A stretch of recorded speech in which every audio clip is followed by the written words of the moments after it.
चलिए, good afternoon all of you. अच्छा, जो बच्चे इसको घर पर बैठ के देख रहे हैं, मतलब पेन ड्राइव क्लासेस या गूगल ड्राइव के थ्रू देख रहे हैं, उनको मैंने कहा था ये वाली क्लास ठीक आपको बात देखनी है पिछली क्लास के। तो अगर आपने बीच में गैप डाला है तो प्लीज़ जो लास्ट क्लास में आखिरी क्वेश्चन जो था वो ज़रूर पहले देखिएगा, क्योंकि उसमें कुछ पॉइंट्स थे जो मैंने कहा था मैं केसेस के थ्रू समझाऊंगा। ये दो एंट्रीज में उस क्वेश्चन में डाउट था, राइट? ये दो एंट्रीज में डाउट था। इन दो एंट्रीज को मैं समझाने के लिए क्या कर रहा हूँ, आपके साथ टेकअप कर रहा हूँ हमारा अगला कॉन्सेप्ट। और वो अगला कॉन्सेप्ट में आप हेडिंग डालना adjustment regarding liability of debentures. ठीक है, ये हेडिंग डालना, क्योंकि ये ही मेनली हमें जो है वो प्रॉब्लम हमारे लिए क्रिएट कर सकता है। तो मैं आपको इसको समझा रहा हूँ, और ये दो एंट्रीज को फिलहाल अभी 2 मिनट होल्ड करना, मैं इस दो एंट्रीज को एक्सप्लेन करूंगा अपने अगले कॉन्सेप्ट के लिए। ठीक है, अब अपना हेडिंग डालना, एक फ्रेश हेडिंग डालना, adjustment regarding liability of debentures. ऐसे हेडिंग डालना, adjustment regarding liability of debentures. Adjustment regarding liability of debentures. ठीक है, इसको आप हेडिंग डालना। और मैं अब इसमें ना कुछ केसेस करवाऊंगा, कुछ केसेस कराऊंगा, ताकि हमारी इस पर्टिकुलर बात को लेके हमारी सारी की सारी जो डाउट्स या कुछ प्रॉब्लम्स हैं वो एक साथ दूर हो जाए। अच्छा, अब एक बात और ध्यान रखना, मैंने ना अभी आपको बुक्स ऑफ न्यू कंपनी करते वक्त 4 एंट्री सिखाई हैं। पहली एंट्री कौन सी थी? Business purchase to liquidator. दूसरी एंट्री कौन सी थी? सन्ड्री एसेट्स डेबिट करते थे to sundry liabilities to business purchase, balancing figure goodwill या कैपिटल रिजर्व। और तीसरी एंट्री थी पीसी को डिस्चार्ज करने की, याद है आपको? चौथी एंट्री एक और करवाई थी जब हमने कहा था हम कोई लिक्विडेशन का खर्चा पे करें, कोई एक्विजिशन का खर्चा पे करें, तो हमें एक और एंट्री करनी है, goodwill account debit to bank account. 4 entry थी। आप समझो कि मैं ना आपको अब एक 5वीं एंट्री सिखाने के लिए सारा का सारा अरेंजमेंट कर रहा हूँ। जो एक और एंट्री है ना उसको समझने की कोशिश करेंगे, मैं कुछ केसेस करवा रहा हूँ, तो जरा ध्यान से देखिएगा आप। ठीक है, लिखना आप, balance sheet of X limited.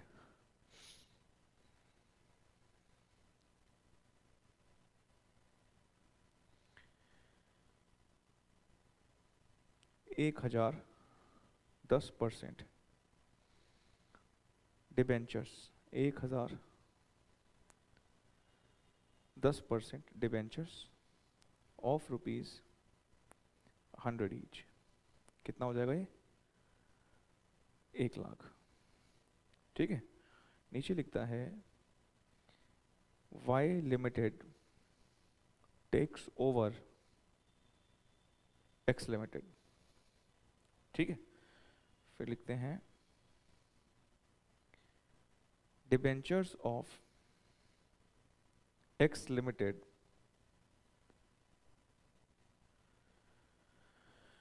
Are discharged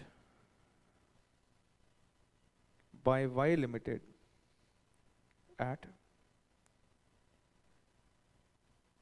10% premium. ठीक है, by issuing 12% debentures of Y Limited at ₹100। ठीक है, इसको लिखना आप, और लिखने के बाद आराम से मेरी बात को सुनना पहले, फिर बाद में आगे बढ़ेंगे। ठीक है, लिखना पहले इसको। अमेलगमेशन को प्लीज़ मैं बार बार कह रहा हूँ, बिना रिवीजन के आगे मत बढ़ना, इसको साथ साथ लेके चलना। ये टॉपिक बहुत ज़्यादा कॉम्प्लिकेटेड होता जाएगा अगर आप बीच में गैप दे देंगे, चाहे क्लासेस का गैप दे देंगे, कोई क्लास छोड़ देंगे, मिस कर देंगे, रिवाइज नहीं करेंगे, प्रैक्टिस नहीं करेंगे। ये चैप्टर थोड़ा सा, मैंने बताया था ना, ईगो इश्यूज़ हैं, तो इसलिए इस चैप्टर को बड़े ध्यान से करना। थोड़े से ईगो इश्यूज़ हैं इस चैप्टर के साथ, इस चैप्टर के साथ है, और एक और चैप्टर है आगे जाके।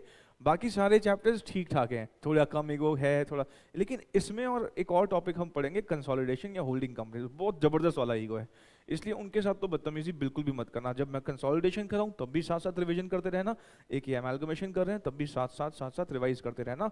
कोशिश करना सारी क्लासेस एक ही साथ, मतलब बीच में गैप मत डालना कई बार, क्योंकि अब ऑफ कोर्स आप घर पर अगर देखेंगे क्लासेस को तो बहुत बहुत ज़्यादा चांसेस हैं कि आप बीच में 2-2, 4-4, 6-6 दिन का गैप डाल दें, क्योंकि घर में ऑफ कोर्स कोई कंट्रोल तो है नहीं, कोई आपको बोलने वाला भी कोई नहीं है। यहाँ तो आपको पता है ना कि आना है, अगर मान लो फेस टू फेस तो पता है ना आपको आना है, लेकिन अगर अगर घर पे अगर आप क्लासेस देख रहे हैं तो आपको प्लीज़ ध्यान रखना, डिसिप्लिन पे बहुत ज़्यादा फोकस रखना है, अदरवाइज अननेसेसरी आप गैप दे देंगे, फिर पुरानी क्लासेस को फिर से देखना पड़ेगा, इतना टाइम आपके पास होगा नहीं, ठीक है? तो इसलिए ध्यान से। हाँ, चलिए आइए देखते हैं। आप पहले ये बताइए कि वाई लिमिटेड ने टेक ओवर किया है एक्स को। मैं बोल सकता हूँ कि वाई लिमिटेड जो है ये परचेजर है, तो एक्स लिमिटेड कौन है? वेंडर है। ये जो डिटेल दे रखी है ये किसकी दे रखी है? ये डिटेल दे रखी है किसकी? वेंडर की। आती है बात समझ में? परचेजर है, वेंडर है। लाइबिलिटीज वेंडर की किताबों से हमारे पास आ जाती है, ठीक है? पहली एंट्री पास करते हैं हम, क्या पहली एंट्री क्या पास करते हैं? पहली एंट्री पास करते हैं बिजनेस परचेज टू लिक्विडेटर, अगर नॉन कॉर्पोरेट है तो लिक्विडेटर की जगह वेंडर का नाम। दूसरा एसेट्स डेबिट टू लाइबिलिटीज, ठीक है ना, टू लाइबिलिटीज। हम अगर इसको टेक ओवर कर रहे हैं तो ये लाइबिलिटी भी हमारे पास ही आ जाएगी, ये लाइबिलिटी भी अभी हमारे पास ही आनी है। अगर ये लाइबिलिटी हमारे पास ही आनी है, अगर इस लाइबिलिटी को हमें ही देखना है, हमारे पास ही आनी है, तो इसका क्या मतलब हुआ? इसका मतलब ये हुआ कि पहली एंट्री तो चलो ठीक है देखेंगे, सेकेंड एंट्री में क्या होगा? सेकेंड एंट्री में हमारे पास कुछ एसेट्स आएंगे, यहाँ लिखे नहीं हुए, अगर एसेट्स होते तो एसेट्स आते।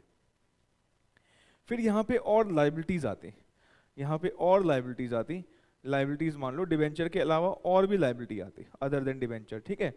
और फिर हम यहाँ पर लिखते हैं, यहाँ पर क्या? टू, ये डिवेंचर्स हैं। अब प्लीज बड़े ध्यान से सोचना, पहली बात, ये जो डिवेंचर है ना, ये जो डिवेंचर हैं ये हमारे नहीं है। हम कौन है यहाँ पर? हम किसकी बुक्स में यहाँ पे काम करने वाले हैं? वाई लिमिटेड की बुक्स में जर्नल बनाने वाले हैं। हम जर्नल जो बनाने वाले हैं वो किसकी बुक्स में बनाने वाले हैं? वाई। ये बैलेंस शीट किसकी है? एक्स की। ये डिवेंचर ना एक्स के हैं, वाई के नहीं है। डिवेंचर होल्डर के हाथ में जो डिवेंचर सर्टिफिकेट होंगे ना, वो डिवेंचर सर्टिफिकेट पर किसका नाम लिखा हुआ होगा? एक्स लिमिटेड का। जानते हो मैं इस लाइबिलिटी को टेक ओवर कर रहा हूं, मैं लाइबिलिटी मैं कौन? मतलब वाई लिमिटेड। मैं Y limited being a Y limited new company, मैं इसको टेक ओवर कर रहा हूं, लेकिन मुझे इन डिवेंचर होल्डर्स को अपने डिवेंचर इशू करने पड़ेंगे अगर मैं चाहता हूं कि मेरे को इनको एक्वायर करने के बाद ये मेरी कंपनी में भी डिवेंचर होल्डर रहे। सर एक बार फिर से बोलो। मैं कह रहा हूं ये डिवेंचर होल्डर ना हमारे नहीं है, ये डिवेंचर होल्डर किसके हैं? ये डिवेंचर होल्डर एक्स के हैं। हमको इस लाइबिलिटी को टेक ओवर करना है, बिल्कुल ऑब्वियस ही बात है। लेकिन अगर हम इस लाइबिलिटी को टेक ओवर करेंगे और मैं अगर ये चाहता हूं कि ये मेरी कंपनी में भी डिवेंचर होल्डर के तौर पर ही रहे, तो मुझे अपनी कंपनी के ना फ्रेश डिवेंचर्स इनको देने पड़ेंगे। इनके डिवेंचर सर्टिफिकेट पे लिखा हो कि एक्स ने नहीं, वाई ने पैसे देने हैं इनको। अब मेरी बात को समझो, क्योंकि मुझे ये लाइबिलिटी ना डिबेंचर्स की जो है, डिबेंचर अगर मैं बोलूं किसके हैं तो एक्स के थे, हमारे लिए अभी डिबेंचर नहीं है। जानते हो मैं फिर क्या करता हूं? मैं इनको अपनी किताबों में इस नाम से लेके आता हूं, लाइबिलिटी फॉर डिबेंचर्स। किस नाम से लेके आता हूं?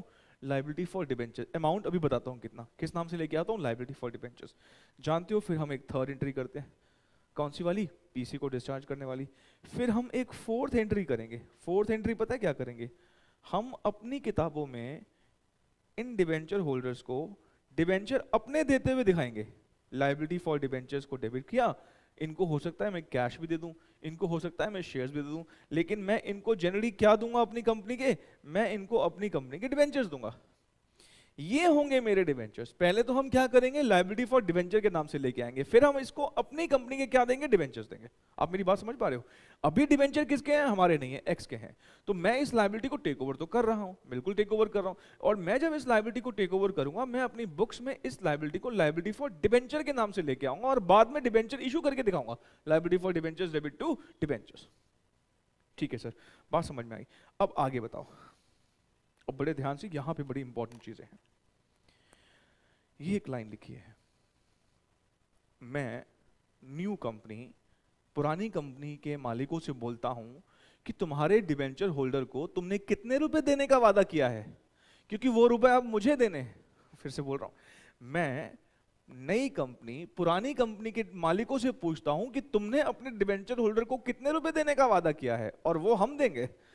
डिवेंचर्स ऑफ एक्स लिमिटेड, ये वाले एक्स लिमिटेड के debentures are discharged by Y limited at 10% premium. पहले सिर्फ इतना पढ़ो, छोड़ो आगे। आगे छोड़ो, कहता है कि जो एक्स के डिबेंचर्स है ना उसको वाई लिमिटेड डिस्चार्ज करेगी 10% प्रीमियम पर। सीधा मतलब ये कि इनको 1 लाख रुपए नहीं देने हैं, इनको कितने रुपए वापस करने हैं, इनको 1,10,000 रुपए वापस करने हैं। बोला है उन्होंने, हमने पूछा पुरानी कंपनी के मालिकों से तुम कितना देना है इनको, उन्होंने कहा इनको 10% ज्यादा देना, हमने ऐसे वादा किया इनको। तो इसका मतलब ये कि मैं अपनी किताबों में जो ये लाइबिलिटी है ना, ये लाइबिलिटी में 1 लाख पर नहीं लेके आऊंगा, ये लाइबिलिटी में कितने पर लेके आऊंगा, ये लाइबिलिटी में 1,10,000 पे लेके आऊंगा। मेरी किताबों में ना लाइबिलिटी आ गई है। जानते हो ये ना, ये वाला जो इतना यहां तक जो लिखा है ना, वो ये क्या लिखा है कि हमें देना कितना है यहां तक। अच्छा अब जरा मेरी फर्दर बात सुनना, ये 1,10 हो सकता है ना कि हम कैश में दे दें, तो पता है क्या एंट्री होगी, liability for debenture to bank. ये 1,10 हो सकता है हम शेयर्स इशू कर दें अपनी कंपनी के, अपनी कंपनी मतलब न्यू कंपनी के, liability for debentures to share capital. ये 1,10 हो सकता है ना हम शेयर्स देके, डिबेंचर्स देके, कैश में, कॉम्बिनेशन में कैसे भी डिस्चार्ज कर सकते हैं। आप समझ रहे हो मैं क्या बोल रहा हूं। यहां पे तो लिखा है कि 10% ज्यादा देना है। अच्छा अब आगे लिखता है कि देना कैसे है, क्या देना, कैसे देना है। कहता है by issuing 12% debentures of Y limited at ₹100। कहता वाई लिमिटेड ना अपनी कंपनी के 12% डिबेंचर देगी 100 रुपए में ही। इसका क्या मतलब हुआ, मुझे 1,10,000 रुपए देने हैं और मैं अपनी कंपनी के डिबेंचर देने वाला हूं। कितने डिबेंचर, कौन से डिबेंचर देने वाला हूं, 12% डिबेंचर देने वाला हूं। मैं अपना डिबेंचर पार पे इशू कर रहा हूं कि प्रीमियम पे इशू कर रहा हूं, मैं अपना डिबेंचर पार पे इशू कर रहा हूं। उसने बोला ना 100 रुपए में देना है, इसका मतलब ये कि मैं यहां पर 1,10,000 रुपए दे रहा हूं अपनी कंपनी के डिबेंचर्स इशू करके, अपनी कंपनी के डिबेंचर्स इशू करके। अब सवाल ये उठता है कि मैंने कितने डिबेंचर दिए हैं अपनी कंपनी के, नंबर ऑफ डिबेंचर्स जो मैंने इशू किए हैं वो कितने इशू किए हैं, number of debentures to be issued 1,10,000 divided by 100। मैं कितने डिबेंचर्स इशू करने जा रहा हूं, मैं इशू करने जा रहा हूं 1100 डिबेंचर्स। मैं इशू करने जा रहा हूं कितने डिबेंचर्स, 1100 डिबेंचर्स। आप मेरी इतनी बात समझ लो, क्या आपको ये समझ में आया, 1100 डिबेंचर्स। कई बच्चे ये प्रीमियम वर्ड देखते ही यहां पर सिक्योरिटीज प्रीमियम क्रेडिट करना चाहते हैं। ये प्रीमियम देखते ही, वो देखते नहीं आगे पीछे दाएं बाएं, सीधा चाहते हैं कि सिक्योरिटीज प्रीमियम क्रेडिट हो जाए। सिक्योरिटीज प्रीमियम क्रेडिट पता है कब होता, जब यहां पे लिखा होता कि मैं अपनी कंपनी के डिबेंचर्स दे रहा हूं 100 रुपए वाले 110 रुपए में, मैं अपनी कंपनी के डिबेंचर्स दे रहा हूं 100 रुपए वाले 95 में, तो डिस्काउंट डेबिट होता। यहां मैं अपनी कंपनी के डिबेंचर 100 रुपए वाले दे रहा हूं, तो ये प्रीमियम क्या है, ये प्रीमियम तो बस ये समझ लो सामने वाले को ज्यादा रुपए देने थे, वो जिम्मेदारी क्योंकि हमारे सर पे आ पड़ी तो हमें वो एक्स्ट्रा पैसे पे करने पड़ेंगे। ये इतना पोर्शन, जो ये वाला पोर्शन है, जो ये रेड कलर से मैंने साइन, ये जो लाइन किया है, जानते हो ये ना, ये वाला पोर्शन जो है रेड वाला, ये सेकंड एंट्री को पास करने के लिए जरूरी है। कह सकते हो कि हमें ना इतना रिडीम करना है, इतना उनको रिडीम करना है।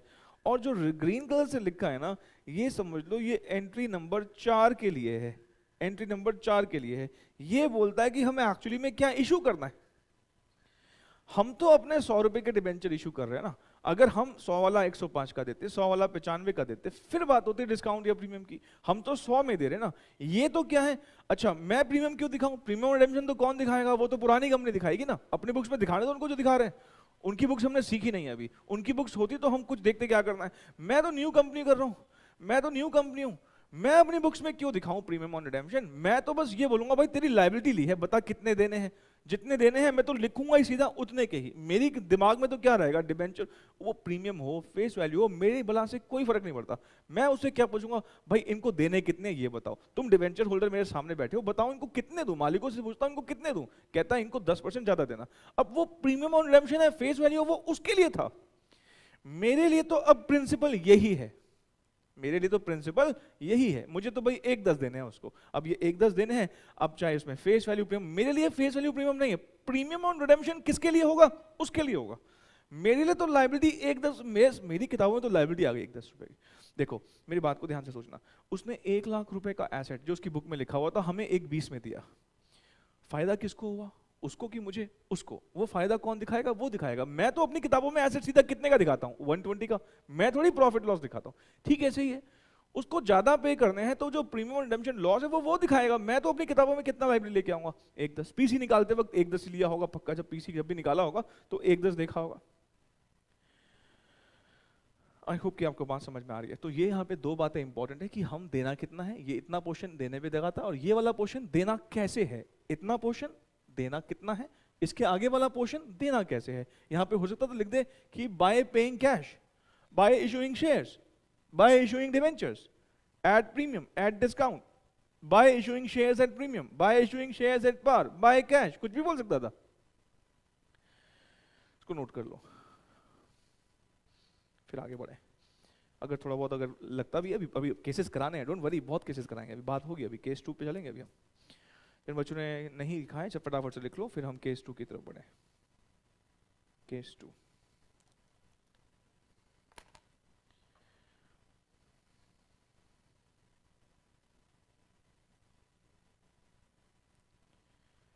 Balance sheet, x limited. बदल दूं क्या पेज? लिख लिया है?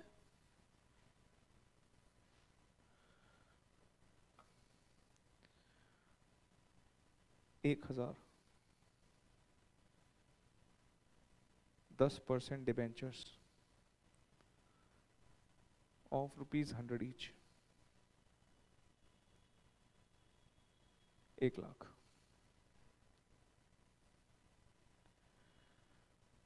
Y Limited takes over X Limited. Debenture holders of X Limited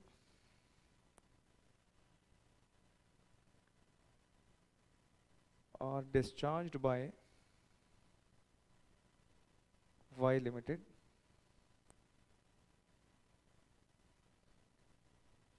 at 20% premium। ठीक है? by issuing 12% debentures of Y Limited at ₹125, face value लिखना 100 रुपए।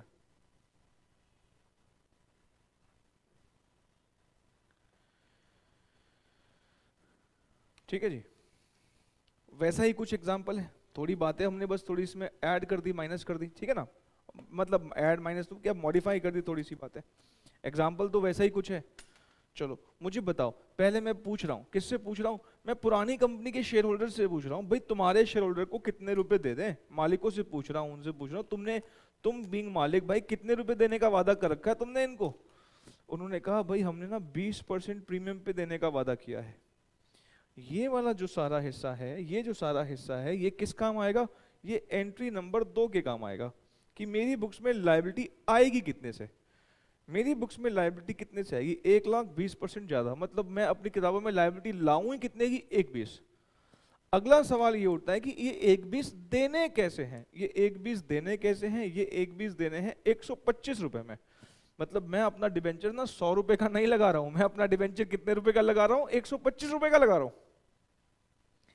मतलब ये हुआ एंट्री नंबर 4 के लिए ये है। मतलब इस बार प्रीमियम आएगा क्या? क्या सोचते हो भाई, प्रीमियम आएगा क्या इस बार? सर इस बार तो बिल्कुल प्रीमियम आएगा। अच्छा, आपने ये बात तो अंदाजा लगा ही ली है कि हमें कितने रुपए देने हैं? 1,20 देने हैं। हमें कितने रुपए देने हैं? 1,20 देने हैं। तो सेकेंड एंट्री क्या होगी हमारी? सेकेंड एंट्री क्या होने वाली है? सन्ड्री एसेट्स डेबिट करेंगे, और वो जो भी होगा अभी तो हमें लिखना है, to sundry liabilities other in debenture होगा, और फिर हम एक लायबिलिटी क्रिएट करेंगे। कौन सी लायबिलिटी क्रिएट करेंगे?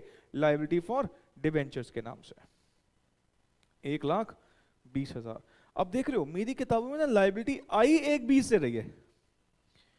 मुझे नहीं पता कि उन्होंने अपने बुक्स में क्या दिखाया क्या नहीं दिखाया। मेरे लिए क्या इंपॉर्टेंट है कि मुझे कितने रुपए देने हैं? 1,20,000 देने हैं मुझे ना, 1,20,000 देने हैं। चौथी entry, liability for debentures debit, liability for debentures debit 1,20,000।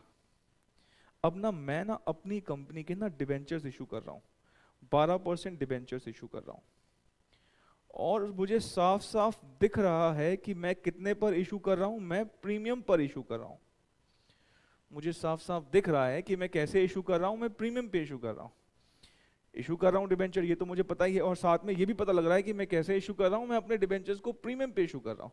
अब जरा ध्यान से समझिएगा, यहाँ पर सामने देखो प्लीज सारे, नंबर ऑफ डिबेंचर्स कितने निकालूं इस बार? नंबर ऑफ डिबेंचर्स निकालने का क्या तरीका होता है? कितना अमाउंट ड्यू है, what is the amount due, what is the amount due? 1,20,000 इतने देने हैं। और हमारा डिबेंचर ना महंगा है इस बार, हमारा डिबेंचर कितने रुपए का है? 125 रुपए का है। तो मुझे अपने कितने डिबेंचर इशू करने पड़ेंगे, कौन बताएगा भाई? हाँ बोलो, कितना कह रहे हो? कितना? 9 6 जी, 9 6 जी, 960 नहीं बोल सकते? 960 960 डिबेंचर इशू करना है, 960 डिबेंचर इशू करना है। अच्छा नाराज मत हो, कोई बात नहीं।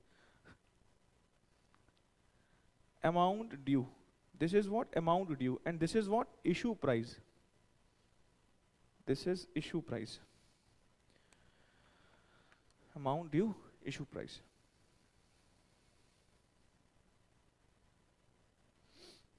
समझ में आती है बात? तो यहां पे क्या लिखा जाए? 960 debenture into 100, 96,000 face value, 960 debenture into 20, 20 ही 20 है कि 25 है? 25, कितना आएगा ये? 24,000, 24,000 हो गया खत्म। अब आप ध्यान से देखोगे तो ये लायबिलिटी, लायबिलिटी तो आपस में कट ही रहा है ना, ये तो आपस में कट ही जाएगा। अल्टीमेटली तो हम क्या इशू कर रहे हैं? डिबेंचर, और किस पर? प्रीमियम पर दिखाना ऐसे ही है, ये भले ही आपस में कटते हो। ऐसे तो डबल एंट्री सिस्टम फॉलो करते हैं अकाउंट्स में। एक बच्चे ने कहा सर जब हम कट रहे हैं तो क्यों कर रहे हो ऐसा? मैंने कहा ऐसा तो कुछ भी मत दिखाओ अकाउंट्स में, सब कुछ आपस में कट ही जाता है लास्ट में। डबल एंट्री सिस्टम फॉलो करने का मतलब क्या है? सारे लेजर जो खुलते हैं बंद होते ही होते हैं, पक्का बंद होते हैं। ऐसे तो कुछ मत खोलो ही मत, छोड़ो अकाउंटिंग, पता नहीं एक कर ही क्यों रहे हैं, पता नहीं किसने शुरू कर दी अकाउंटिंग, ऐसे थोड़ी होता है। क्लासिफिकेशन नाम की भी चीज होती है ना, प्रॉपर प्रेजेंटेशन नाम की चीज होती है ना। लायबिलिटी फॉर डिबेंचर अकाउंट पहले हमने क्रिएट किया, उसके बाद ये लायबिलिटी हमें कैसे डिस्चार्ज करनी है? शेयर्स देके। हो सकता था कैश देके भी कर देते, हो सकता था प्रेफरेंस शेयर, इक्विटी शेयर देके भी करते, जैसा करते करते, लेकिन बस ध्यान रखना यहाँ प्रीमियम कब आएगा कि किस बात पे डिपेंडेंट है। यहाँ प्रीमियम कैसे आएगा, ये किस बात पे डिपेंडेंट है? सर जो बाद में लिखा हो। भाई बाद की बात नहीं है, बाद की बात नहीं है, जो बाद में लिखा हो। वाई लिमिटेड क्या दे रही है? न्यू, क्योंकि अल्टीमेटली डिस्चार्ज किसको करने हैं? New company. न्यू कंपनी क्या दे रही है? न्यू कंपनी जो डिबेंचर दे रही है वो प्रीमियम पे दे रही है क्या? वो बार पे दे रही है क्या? वो डिस्काउंट पे दे रही है क्या? जो वो देगी ना वो आएगा। वाई लिमिटेड कैसे इशू कर रही है? 125। न्यू कंपनी कैसे डिस्चार्ज कर रही है वो इंपॉर्टेंट है। चलिए ये लिखो, फिर केस 3 की तरफ चले। Case 3,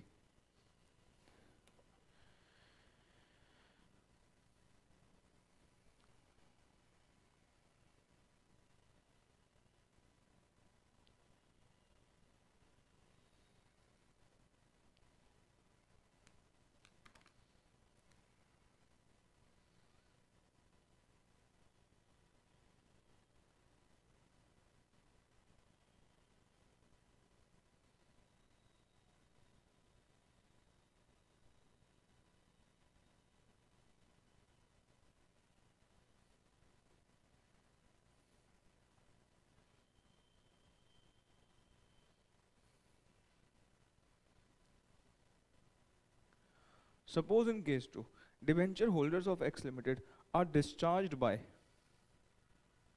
Y Limited at 20% premium। अब मैंने ना बीच में लाइन नहीं छोड़ी अब, क्योंकि आप समझदार हो। by issuing 15% debentures of ₹100 each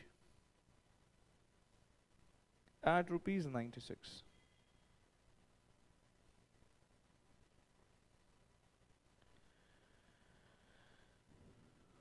ठीक है, सॉल्यूशन पहले बताओ, सेकेंड एंट्री में क्या करेंगे? Sundry assets debit to liability for debentures, ठीक है, 1,20,000। ये कैसे आया? 1 लाख के डिबेंचर थे, 20,000 एक्स्ट्रा। अब क्या करेंगे, चौथी एंट्री में क्या करेंगे? अब ध्यान से, हाँ यहाँ पर हम अपना डिबेंचर कितने में इशू कर रहे हैं? 96 में इशू कर रहे हैं। तो लाइबिलिटी फॉर डिबेंचर्स हम डेबिट तो करेंगे ही, एक बीस ही डेबिट करेंगे, एक बीस ही डेबिट करेंगे, लेकिन हमें पहले क्या निकालने पड़ेंगे कि हम कितने डिबेंचर इशू कर रहे हैं। हम कितने डिबेंचर्स इशू कर रहे हैं, नंबर ऑफ डिबेंचर्स बताओ कितने? 1,20,000। This is what amount due. इस अमाउंट ड्यू को किससे डिवाइड करोगे? इशू प्राइस से। इशू प्राइस कितने रुपए है? 96। अमाउंट ड्यू को डिवाइड करोगे किससे? इशू प्राइस से। बताओ जी कितना आएगा? अमाउंट ड्यू को डिवाइड किया इशू प्राइस से, कितने निकल के आ रहे हैं? कौन बताएगा भाई? कोई नहीं बताएगा, खुद ही निकालूं मैं? हाँ बता रहे हो, बता रहे हो, धन्यवाद आपका। कितना बता रहे हो? 1250। 1250, ठीक है। इसका क्या मतलब हुआ? हमें यहाँ पर अब डिस्काउंट ऑन इशू भी डेबिट करना पड़ेगा। कितने रुपए का डिस्काउंट दिया है आपने? 4 रुपए पर डिबेंचर। 15% डिबेंचर्स हैं ये वाले, 15% डिबेंचर्स हैं। इसका मतलब ये हुआ कि हमें डिबेंचर, ध्यान रखना जब भी क्रेडिट होता है ना, फेस वैल्यू से क्रेडिट होता है। 1250 इंटू 100, कितने रुपए के डिबेंचर? 125। बाकी क्या है? डिस्काउंट दे रहे हो आप 4 रुपए के हिसाब से, कितने रुपए का डिस्काउंट हो जाएगा? 5,000 का।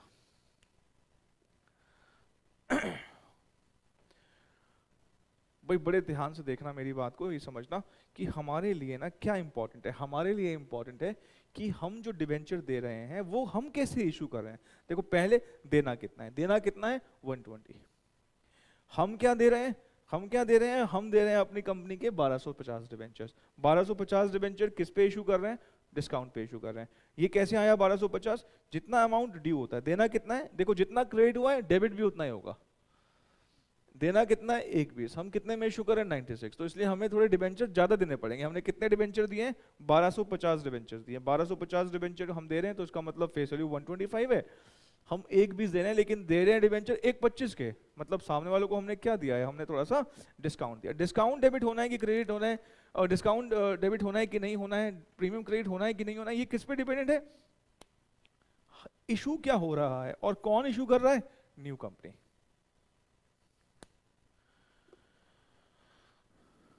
आई होप कि आपको समझ में आ रही हैं बातें, और ये अगर नोट नहीं किया है तो इसको नोट कर लो और फिर मैं आपको लेके चलूं आगे। ठीक है, मेरे को लग रहा है कि आपको बात समझ में आ गई होगी कि अगर डिबेंचर दे रखे हो तो हम सीधा डिबेंचर नहीं लिखते, हम पहले क्या लिखते हैं? Liability for debentures. अब उस लायबिलिटी फॉर डिबेंचर को आप डिस्चार्ज कैसे कर रहे हैं उस पर डिपेंडेंट है कि आपका प्रीमियम आएगा कि डिस्काउंट आएगा कि पार पे ही रहेगा। ठीक है, चलो अब मैं ना कुछ बातें जनरल नॉलेज के लिए बता रहा हूं आपकी, आप हो सके तो लिख लेना मेरे साथ साथ। देखो कभी कभी ना मान लो ऐसा लिखा होता है, ₹5 लाख डिबेंचर्स आर इशूड। ठीक है, ऐसे लाइन लिखी हो, और हो सकता है कई बार रेट भी लिख देगा, ₹5 लाख 12% डिबेंचर्स आर इशूड।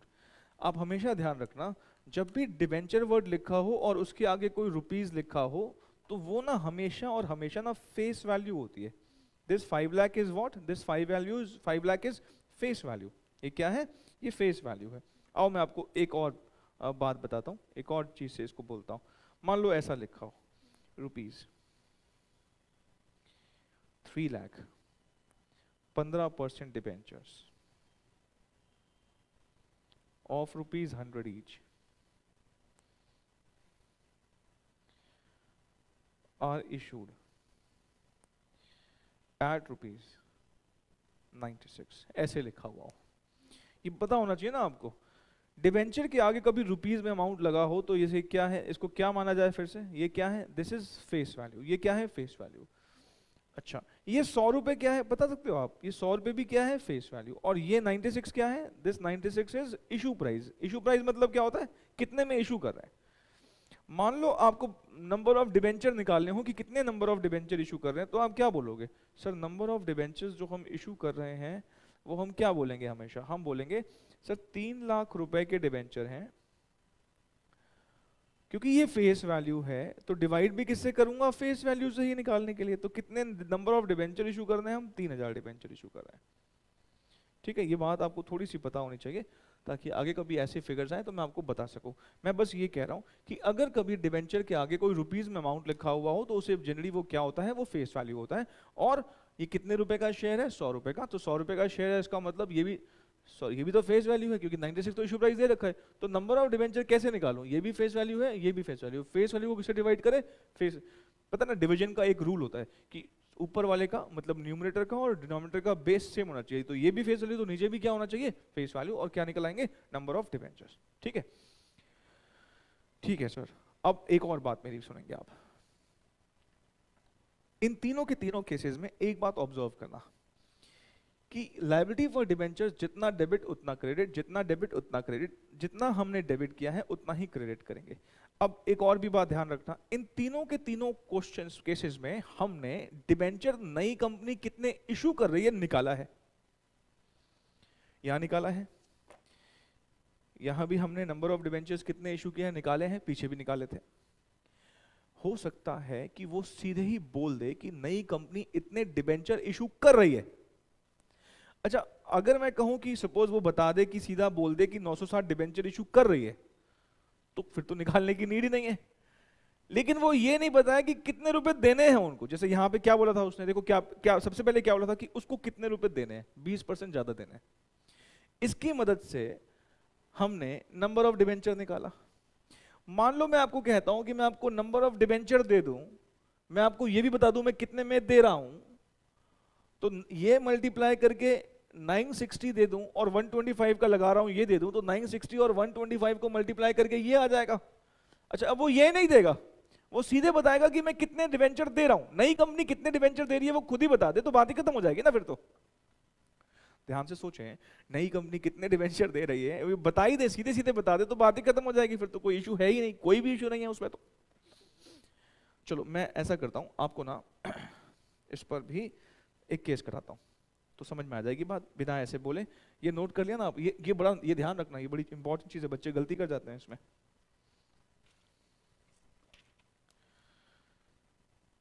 लिखो जी, केस 4 लिखो, केस 4।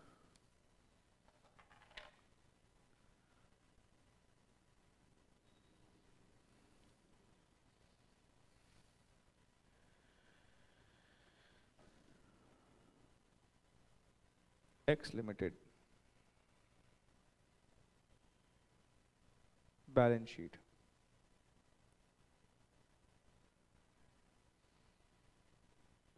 %12 डिबेंचर्स,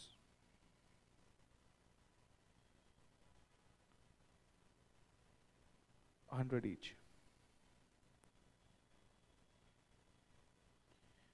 1 लाख।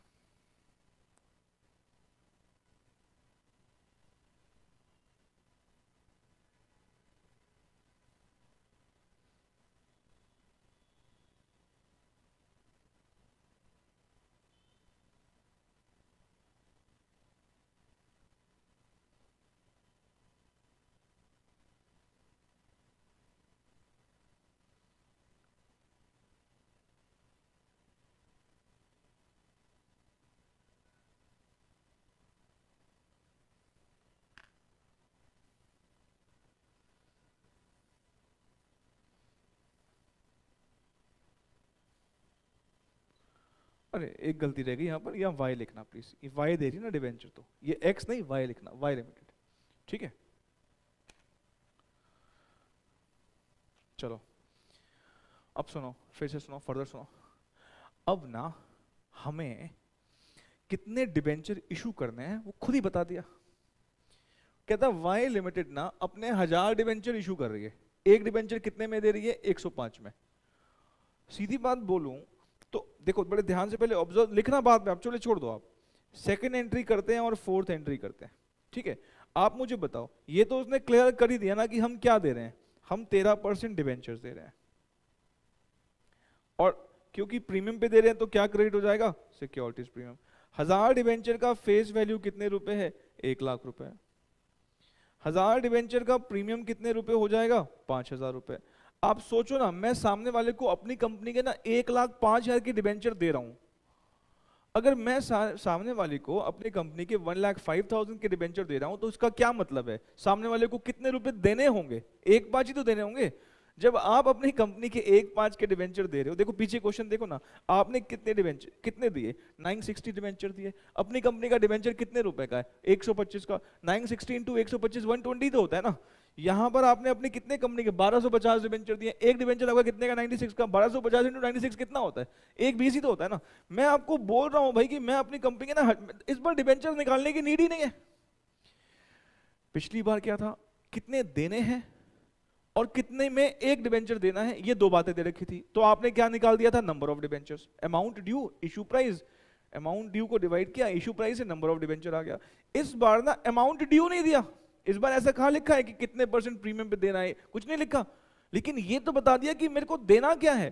तीन चीजें इंपॉर्टेंट थी, देखो यहाँ पे अमाउंट ड्यू था, इशू प्राइस था और नंबर ऑफ शेयर डिबेंचर हमने निकाल दिए। अब हमें ये पता है और ये पता है, देखो ये तीन चीजें है ना। नंबर ऑफ डिबेंचर्स निकालने के लिए क्या किया आपने, अमाउंट ड्यू लिया और किससे डिवाइड किया, इशू प्राइस से। तो आपको लगता नहीं अमाउंट ड्यू निकालने के लिए मुझे क्या करना चाहिए, नंबर पता है, इशू प्राइस पता है, इससे मल्टीप्लाई कर दूंगा तो क्या निकल आएगा, अमाउंट ड्यू।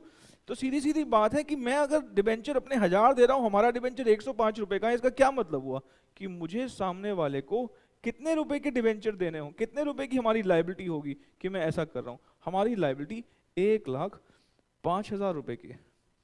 इसका मतलब जो हमारी दूसरी वाली एंट्री होती, दूसरी वाली एंट्री में क्या होगा, sundry assets debit to liability for debentures. इसका क्या मतलब है, हम कितने के डिबेंचर्स देंगे उनको, हम उनको देंगे 1000 इंटू 105। 1000 इंटू 105 के डिबेंचर दे रहे हैं, तभी तो हमें 1 लाख। इसका क्या मतलब है, हमें 1,05,000 देने होंगे। ये बता दिया कि कितने रुपए देने हैं, इनडायरेक्टली बता दिया कि हम उनको 1000 डिबेंचर अपने दे रहे हैं, हमारा डिबेंचर कितने का, 105 का। क्यों दे रहे होंगे इतने, क्योंकि हमें उनको इतने पैसे देने होंगे पक्का, तो इसलिए मतलब उनको कितने रुपए देने, इनडायरेक्टली बता दिया कि उनको कितने रुपए देने हैं, 1,05,000। उसके बाद ये एंट्री हो जाएंगी। सर ये केस नंबर 4 ना इतने बढ़िया से समझ नहीं आया, तो क्या दिक्कत है, एक और केस कर लेते हैं ऐसी बात पर। ठीक है ना, लिखो केस 5, लिखो कि ऐसा ही केस में कुछ एक और लिखवा देता हूं। Suppose in case 4 rupees 1,00,000 13% debentures of Y Limited will be issued to debenture holders of X Limited. Face value 100 रुपए।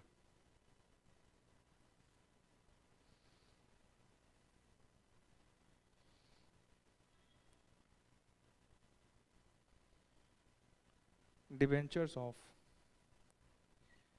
Y Limited is to be treated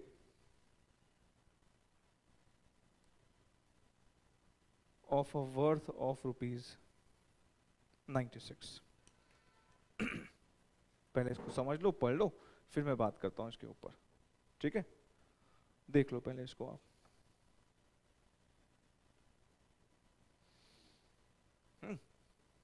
लिखा, मैंने आपको अभी अभी बताया था कि अगर आपको डिबेंचर्स के आगे कभी कोई रुपीस में वैल्यू लिखे तो ये क्या होती है, फेस वैल्यू। हमारा एक डिबेंचर का फेस वैल्यू कितना है, 100। कहीं ना कहीं मैंने बता दिया है कि मैं 1,00,000 रुपए के डिबेंचर इशू कर रहा हूं। इस 1,00,000 रुपए से क्या मतलब है, 1,00,000 रुपए की फेस वैल्यू के डिबेंचर इशू कर रहा हूं। तो नंबर में कितने इशू कर रहा हूं, 1,000। हमारा डिबेंचर कितने रुपए का है, 96 का। देखा जाए तो मैं उनको 96,000 के डिबेंचर दे रहा हूं। अगर देखो तो मैं अपनी कंपनी के 1000 डिबेंचर, भाई इस बार न्यू कंपनी कौन थी इस क्वेश्चन में, वाई अपने कितने डिबेंचर दे रही है, 1,00,000 के। ये 1,00,000 क्या है, फेस वैल्यू। फेस वैल्यू मतलब कितने डिबेंचर इशू कर रहे हैं, 1,000। हमारा डिबेंचर कितने का, 96 रुपए का। इसका मतलब मैं उनको कितने के डिबेंचर इशू कर रहा हूं, 96,000 के। मैं उनको 96,000 के डिबेंचर क्यों दूंगा, क्योंकि उनको पक्का 96,000 ही देने होंगे। अगर उनको 2 लाख रुपए देने होते तो क्या मुझसे 96,000 के डिबेंचर वो ले लेते? नहीं लेते। वो मुझसे 96,000 के डिबेंचर अगर एक्सेप्ट कर रहे हैं तो उसका क्या मतलब है कि उनको 96,000 देने ही है। तो सीधी बात क्या करें हम, सेकेंड एंट्री जब हम पास करेंगे, मुझे पता है आप जितनी भी वर्थ के डिबेंचर दो, जितनी भी वर्थ के डिबेंचर दो, उतने रुपए यहां लिख लो, लाइबिलिटी फॉर डिबेंचर्स। आप जितनी वर्थ के डिबेंचर दो उतने यहां पे लिख लो। मैं कितनी वर्थ के डिबेंचर दे रहा हूं? मैं 1000 इंटू 96, मैं उनको 96,000 की वर्थ के डिबेंचर इशू कर रहा हूं। मैं उनको 96,000 की वर्थ के डिबेंचर इशू कर रहा हूं। ये हमारी सेकेंड एंट्री हो गई। चौथी एंट्री क्या हो जाएगी फिर? लाइबिलिटी फॉर डिबेंचर्स डेबिट,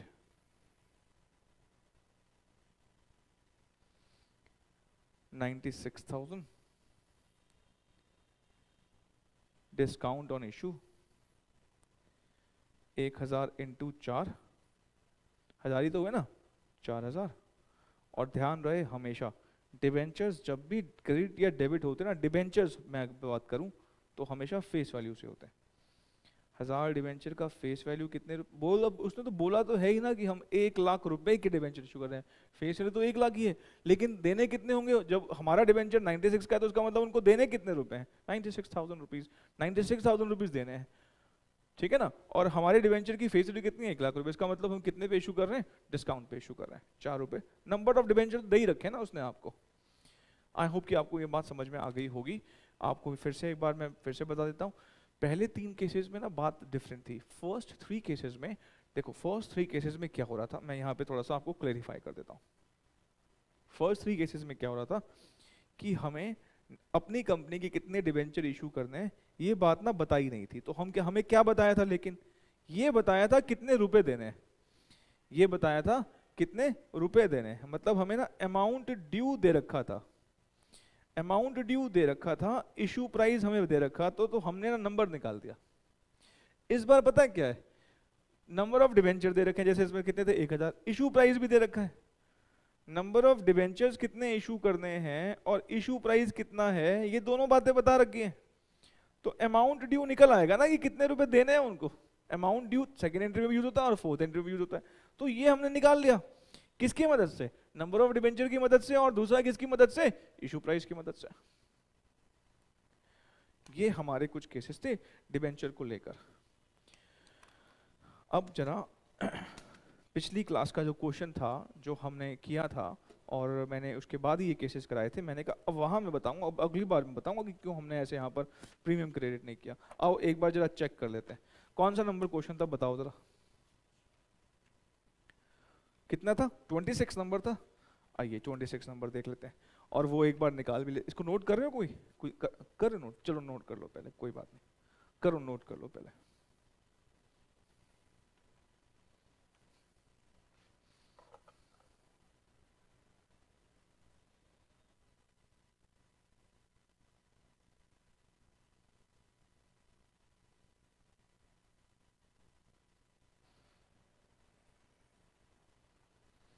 लिख लिया ना? चलो एक बार मैं वो क्वेश्चन निकाल देता हूँ आपके लिए, तो वो एक बार देख लेते हैं फिर हम आगे बढ़ते हैं अपना वो क्वेश्चन में। बस यही 2 पॉइंट रह गए थे ना कि यहाँ पे प्रीमियम क्यों नहीं लिया था। देखो मैंने केसेस भले ही डिबेंचर के कराए हूँ, लेकिन इससे पॉइंट प्रेफरेंस शेयर का भी क्लियर होता है, because same line in length पर वो बात उसने बोली है वहां पर। देखो पहले हम डिबेंचर की बात पढ़ते हैं, क्या लिखा है इसने यहाँ पर? Debenture holders of X limited are discharged by Y at 10% premium. यही बात बोली है। इसका क्या मतलब है? इसका मतलब ये नहीं है कि हम 10% प्रीमियम पे, इसका मतलब क्या है कि मुझे सामने वालों को 10% एक्स्ट्रा पैसे देने हैं। यहां तक जो बात है वो क्या बोलती है कि हमें कितने रुपए देने हैं, कितने रुपए देने हैं। यहाँ पर डिबेंचर होल्डर्स को हमें 4,000 लिखा है, 10% प्रीमियम मतलब कितना हो जाएगा? 44। तो यहाँ पर क्या लिखूं मैं? 44। आ रही है बात समझ में? अच्छा, उसके बाद मैंने बताया था फोर्थ एंट्री होती है। देखो फोर्थ एंट्री में क्या लिखा? Liability for debentures. यहाँ लिखा हुआ है हमें कि कैसे रिडीम करने हैं। कैसे बोला उसने? By issuing 5% debentures of Y limited. अब जब उसने बताया ही नहीं कि हम अपने डिबेंचर पार पे कर रहे हैं, प्रीमियम पे कर रहे हैं कि डिस्काउंट पे कर रहे हैं, तो मैं क्या मानूं? जब नहीं बताया तो मैं क्या मानूं? हम पार पे ही कर रहे हैं। इसका क्या मतलब हुआ? हम यहाँ पर टू 15% डिबेंचर्स करके, आई मीन 5% डिबेंचर्स करके छोड़ देंगे। प्रीमियम है ही नहीं। सेम बात किसके लिए है? Preference. 14% preference are discharge the premium of, लोगों को ये प्रीमियम लगता है कि शायद सिक्योरिटीज में ग्रेड करना ना, ये तो बस क्या बोलता है कि देने ज्यादा रुपए 20% प्रीमियम पे। अब जरा देखो प्रेफरेंशियल होल्डर्स को हम 20% दे रहे हैं एक्स्ट्रा, ये मान लिया 20% एक्स्ट्रा, लेकिन जब हम इनको इशू कैसे कर रहे हैं, देखो क्या बोलता है, बाय इशूइंग। ये यहां से इंपॉर्टेंट है कि प्रीमियम आएगा सिक्योरिटीज में आएगा कि नहीं आएगा। Bye issuing necessary number of 15% shares face value 100। कहीं लिखा है कि मैं प्रीमियम पे इशू कर रहा हूं? नहीं लिखा हुआ, तो इसलिए हमारा यहां पर कोई भी प्रीमियम आप देख रहे हो नहीं आया। ध्यान ये देना है कि हम नई कंपनी अपने शेयर्स कैसे इशू कर रही है उसके हिसाब से डिपेंड करता है कि प्रीमियम आएगा कि नहीं आएगा। और रही बात प्रीमियम ऑन रिडेम्पशन की, वो उसके लिए था, जिस कंपनी के डिबेंचर शेयर थे उनके लिए था, हमारे लिए थोड़ी है वो। हमारे लिए तो भाई नई चीज है, हमें तो बता दियो भाई इतनी लायबिलिटी है, हम देख लेंगे फिर हम अपना पार पे इशू कर रहे हैं कि प्रीमियम पे इशू कर रहे हैं। हेलो, समझ में आ रहा है साहब? पक्का ना? तो आगे बढ़ा जाए अब। चलो ठीक है सर, अब आगे बढ़ो आप, बस बहुत बात हो गई, हमें बात समझ में आ चुकी है। तो ठीक है, फिर अगर बात समझ में आ ही गई है तो हम अब नेक्स्ट क्वेश्चन की तरफ बढ़ सकते हैं। हमारा अगला क्वेश्चन है 27। आइए रीड करते हैं इसको। अच्छा क्वेश्चन है, ध्यान से देखिएगा। Y limited acquires business of Z limited whose balance sheet on 31st December 1996 is as under। Share capital है, preference share capital, capital reserve, PNL, debenture, इसका इंटरेस्ट, वर्कमैन कंपनसेशन रिजर्व है, लेकिन कहता है लायबिलिटी सिर्फ कितने की है? 5000 की। बनाया कितना? 8, लेकिन देने कितने हैं? 5। बनाया 8 है लेकिन देने 5 है, तो हम क्या करते हैं, लायबिलिटीज कौन सी वैल्यू पे लेते हैं? सेटलमेंट वैल्यूज पर। ये एम्प्लॉय का पैसा है तो लायबिलिटी तो है ही, और कितने पे लेना है हमें? 5 पर। क्रेडिटर्स हैं, गुडविल है, गुडविल बैलेंस शीट के अंदर है याद है आपको क्या बताया था मैंने? अगर गुडविल बैलेंस शीट के अंदर हो तो वो रिलायबल फिगर नहीं है। बाहर होती तो हमारी कोई बैलेंसिंग फिगर ही नहीं आती, पर यहां पर बैलेंसिंग फिगर हमारी आ भी सकती है, नहीं भी आ सकती है अगर इसको लिखेंगे। तो मैंने क्या बताया था सेकंड में से, याद है 2 तरीके से कराई थी पिछले क्वेश्चन, पिछले क्लास में। तो इस वाली गुडविल को इग्नोर ही मार देना, इसको इग्नोर मार देना, और ऑटोमेटिकली जो गुडविल निकल के आएगी वो इस वाली गुडविल को इंक्लूड करके आएगी। समझ रहे हो मैं क्या बोल रहा हूँ? ठीक है sir. Land and building, machinery, patent, stock, book debts, cash at bank, और अगला क्या है? Underwriting commission. Y limited was to take over all assets except cash and liabilities except for interest due on debentures। फिर से देखो क्या लिखता है, कहता है वाई लिमिटेड ना सारे टेक ओवर करेगी एसेट, कैश को छोड़कर सारी लाइबिलिटीज भी टेक ओवर करेगी, लेकिन एक को छोड़कर। क्या मतलब? ये टेक ओवर नहीं करना और ये टेक ओवर नहीं करना, 2 चीजें कह रहा है टेक ओवर नहीं करनी। ठीक है, नहीं करेंगे, क्या दिक्कत है? अब सामने देखना, ₹2,07,% डिबेंचर्स, इसका मतलब ये तो क्या हुआ? Face value in Y. अच्छा पहले देखो वाई लिमिटेड कौन है? वाई लिमिटेड कौन है? New company. कहता है 2 लाख डिबेंचर्स दे रही है Y limited for the existing debenture in Z limited. कहना इस पर्पस के लिए डिबेंचर की वर्थ कितनी मानी जाएगी? 105। अब प्लीज हाँ 2 मिनट के लिए अब देखना, सामने देखना, उसके बाद ये क्वेश्चन। पहले डिबेंचर वाले पॉइंट को भी किया है ना, पहले उसको निपटा लेते, पहले देखे तो सही बात बोल क्या रहा है। देखो पहले तो ये जानो, वाई लिमिटेड कौन सी कंपनी है? ये परचेजिंग कंपनी है, न्यू कंपनी कह लो। जेड लिमिटेड कौन सी कंपनी है? जेड लिमिटेड वेंडर कंपनी है, ओल्ड कंपनी कह लो। इसके बोले हैं परचेजर खुद बोल रहा है कि मैं कितने डिवेंचर दे रहा हूं? मैं 2 लाख डिवेंचर दे रहा हूं। हम 2 लाख रुपए के डिवेंचर दे रहे हैं। हमारा एक डिवेंचर का फेस वैल्यू कितने रुपए है? 100 रुपए है, ये भी बताया उसने। मतलब सीधे सीधे बोल रहा है कि मैं इतने डिवेंचर दे रहा हूं। अब डिवेंचर दे दिया, इशू प्राइस भी बता दिया कि हमारा डिवेंचर कितने रुपए का है? 105 रुपए का। 2 lakh divided by 100, number of debenture तो 2000 दे ही रखे, कहीं ना कहीं देखा जाए तो नंबर ऑफ डिवेंचर्स दे रखे ना। वो कहना है मैं 2 लाख के डिवेंचर दे रहा हूं, कहीं ना कहीं 100 रुपए से डिवाइडेड नंबर ऑफ डिवेंचर दे रखे हैं, नंबर ऑफ डिवेंचर दे रखे हैं। अब नंबर ऑफ डिवेंचर दे रखे हैं, इसका मतलब क्या हुआ? मेरी लायबिलिटी फॉर डिवेंचर्स कितने की होनी चाहिए? देखो आप कितने वर्थ के डिवेंचर दे रहे हो, आप 2000 इंटू 105 रुपए, इतनी वर्थ के डिवेंचर दे रहे हो। इसका मतलब सामने वाले को इतने रुपए देने होंगे ना, तभी तो इतनी वर्थ के डिवेंचर दे रहे हो। इतने रुपए ना देने तो थोड़ी इतना देते, सामने वाले को इतने रुपए देने होंगे ना, तभी तो ये वर्थ के डिवेंचर दे रहे हो आप। मतलब क्या हुआ, जब सेकेंड एंट्री करेंगे तो वहां पे लाइबिलिटी फॉर डिबेंचर्स कितना आएगा 210। फोर्थ एंट्री करेंगे तो वहां पे क्या आएगा, liability for debentures 2 debentures 2 securities premium, क्योंकि हमारा यहाँ पर 105 रुपए का डिबेंचर दे रहे हैं 100 रुपए की फेस वैल्यू वाला। इसको नोट करना हो तो कर लो, बाद में कभी रिवीजन के टाइम पर हो सकता है आपको ये नीड दिखे, आपको नोट करना है तो आपकी मर्जी है।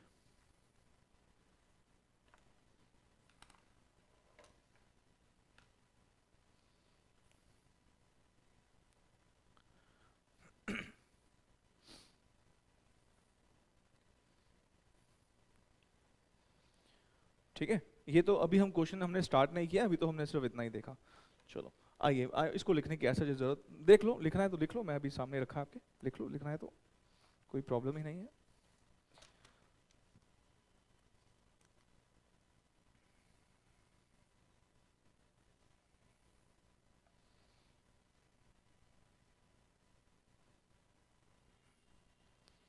लिख लिया, हटाए जी, ठीक है। अच्छा आगे देखते क्या लिखता है। For each preference share in Z limited ₹10 in cash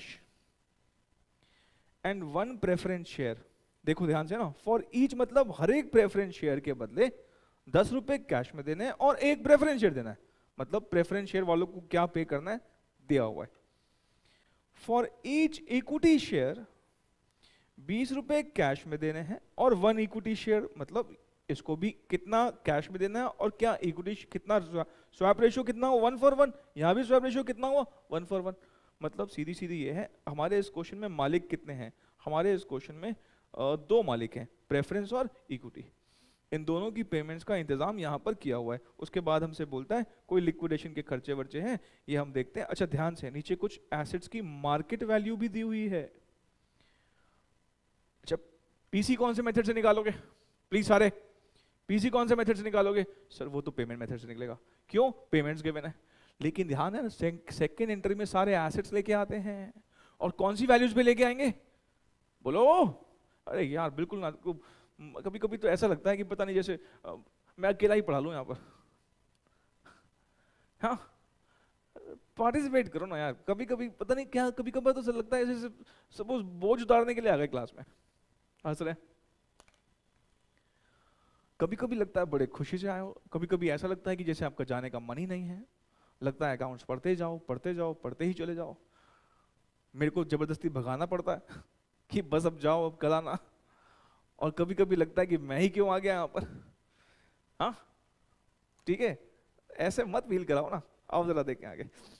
अच्छा ये हमारा ठीक है।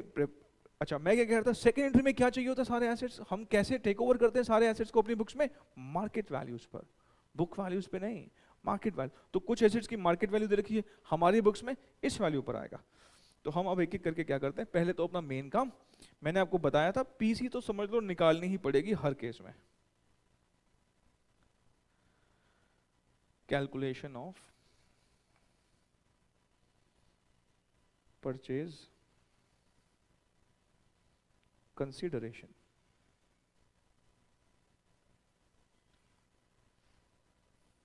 ठीक है।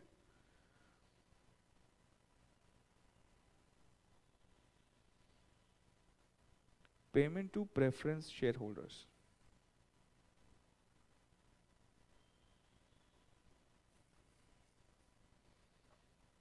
कैश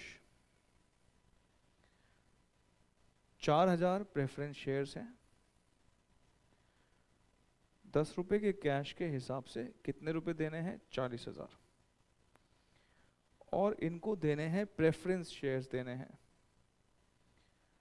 4000 प्रेफरेंस शेयर्स हैं। पुरानी कंपनी के शेयर्स चाहिए होते हैं, स्वैप रेशियो चाहिए होता है 1:1, चेक करते हैं फ्रैक्शन में तो नहीं आ रहा, नहीं आ रहा, मल्टीप्लाइड बाय हम जो इशू कर रहे हैं हमारा कितने रुपए का है, 100 रुपए का ही है, तो हम क्या लिख देंगे यहाँ पर 4 lakh,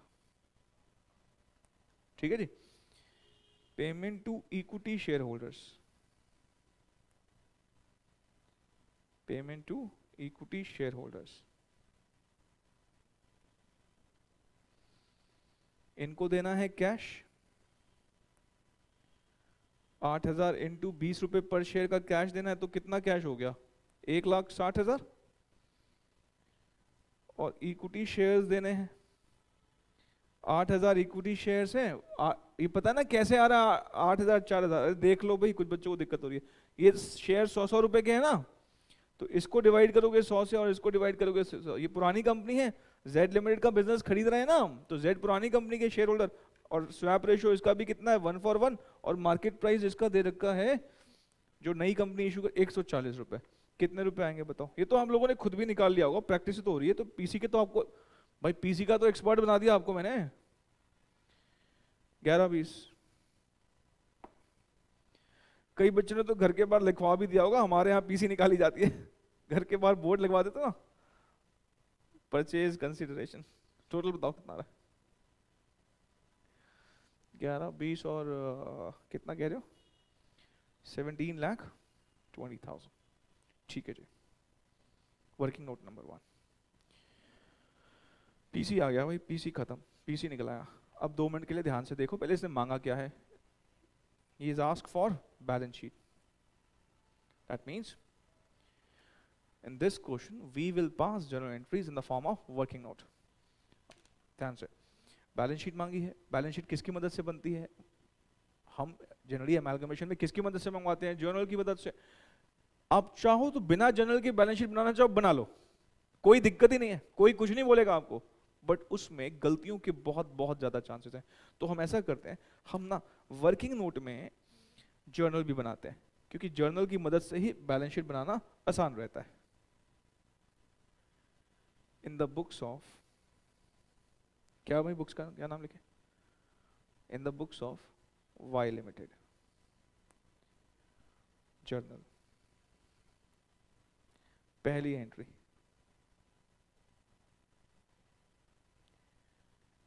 business purchase debit to liquidator of Z limited, 17-20। ठीक है ना? Being business purchased. ठीक है जी, ये भी हो गया। बताओ भाई आगे क्या करें? बोलो जी। सेकेंड एंट्री क्या करते हैं? सारे एसेट्स टेक ओवर करते हैं। कौन सी वैल्यूज पे टेक ओवर करते हैं? मार्केट वैल्यूज पर, क्योंकि सामने वाले ने हमें अपना बिजनेस कैसे बेचा होगा? बुक वैल्यू पे कि मार्केट वैल्यू पर? सर मार्केट वैल्यू पर बेचा होगा। आ रही मेरी बात समझ में? अब हम क्या करेंगे? अब हम एक एक करके सारे एसेट लिखेंगे। ध्यान रखना, पहला एसेट गुडविल है। गुडविल नहीं लिखेंगे। क्यों नहीं लिखेंगे? क्योंकि वो बैलेंसिंग फिगर जो आएगी ना, ऑटोमेटिकली उसमें इंक्लूड हो के आएगी। ठीक है, तो गुडविल नहीं लिखेंगे। लैंड एंड बिल्डिंग,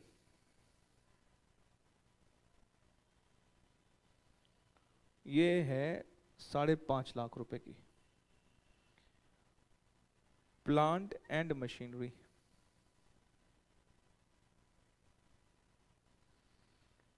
ये कितने की है? 6.5 लाख की।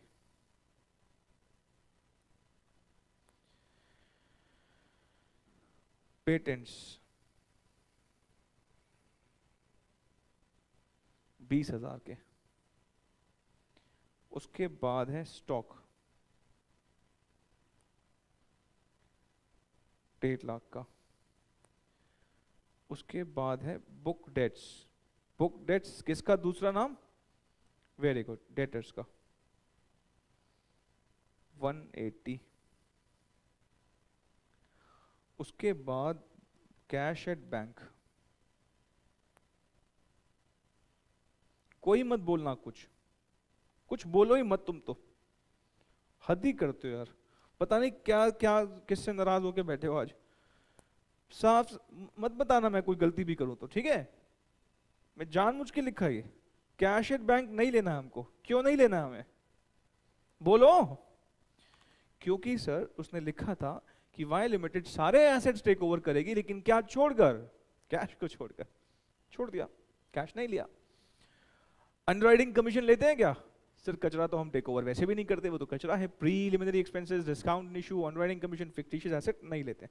चलो ठीक है सर, इसको छोड़ो। अब यहाँ पे अब एक लाइन लिखो, एक लाइन छोड़ के, टू लाइबिलिटी फॉर परचेसेस।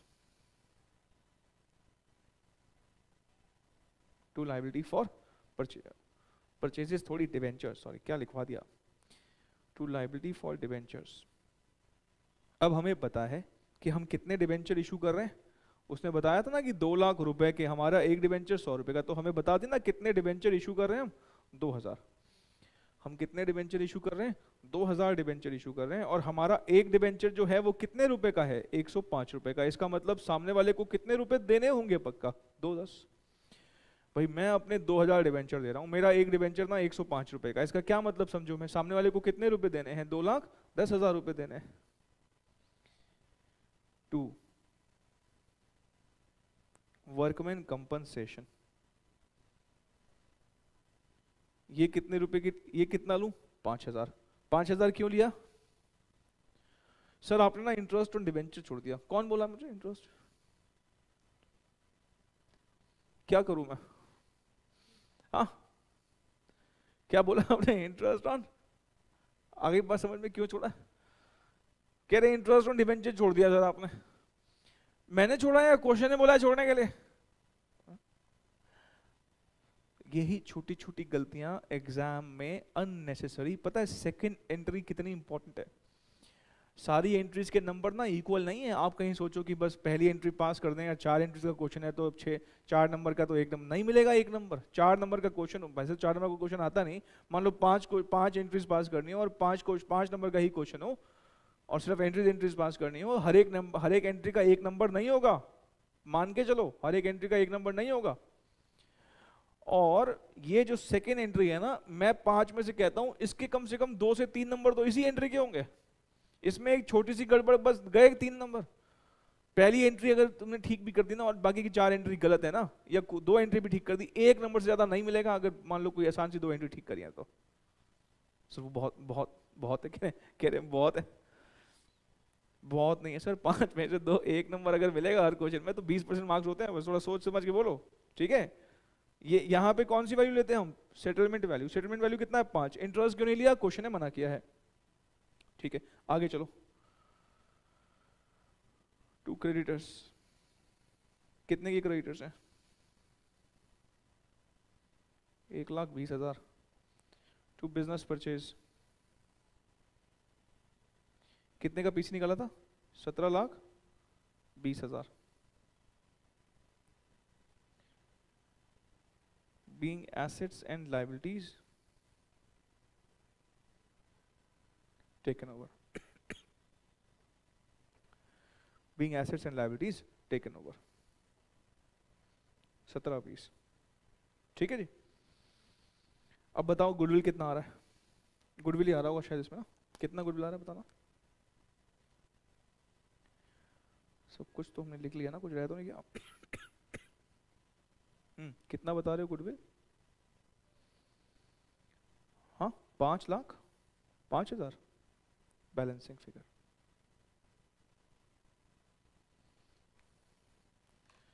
अच्छा एक बात बताना, अगर मान लो हमने वो गुडविल जो हमें दे रखी थी, अगर वो लिखी होती, तो हमने यहाँ अगर गुडविल लिखी होती, अगर हमने यहाँ गुडविल लिखी होती 2 लाख रुपए, तो ये डिफरेंस कितना आता, 3-5 आता।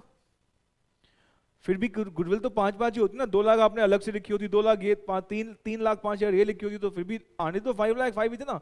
अब this 5,05,000 includes goodwill of ₹2 lakh which is given in balance sheet. आती है बात समझ में, ठीक है सर। चलो थर्ड एंट्री की तरफ चलो, पीसी डिस्चार्ज करनी है। Liquidator of Z limited debit 17,20,000 to 9%। Preference share capital, देखना कितने प्रेफरेंस शेयर इशू करने हैं हमने, 4,000 प्रेफरेंस शेयर इशू करना है, 100 रुपए का एक है। 4,000 इंटू 100 कितना होता है,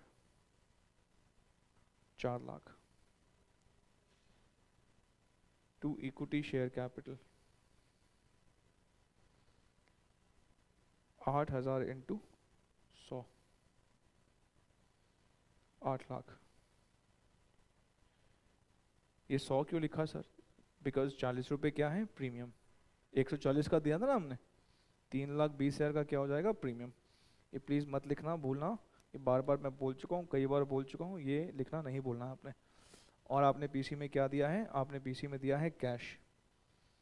कितना कैश दिया है, प्रेफरेंस वालों को दिया था 40,000 का कैश और इक्विटी वालों को दिया था 1,60,000 का कैश। तो टोटल कैश कितना दिया आपने, 2 लाख का कैश दिया। ये किसको दिया है, प्रेफरेंस को, ये किसको दिया है, इक्विटी को। यहाँ देखो ना सब लिखा हुआ है ना, 40,000 का कैश आपने प्रेफरेंस को, 1,60 का कैश आपने इक्विटी को। और नरेशन क्या लिखोगे आप, बोलते नहीं आप, बीइंग पीसी डिस्चार्ज्ड। परफेक्ट, चलिए जी हो गई बात खत्म।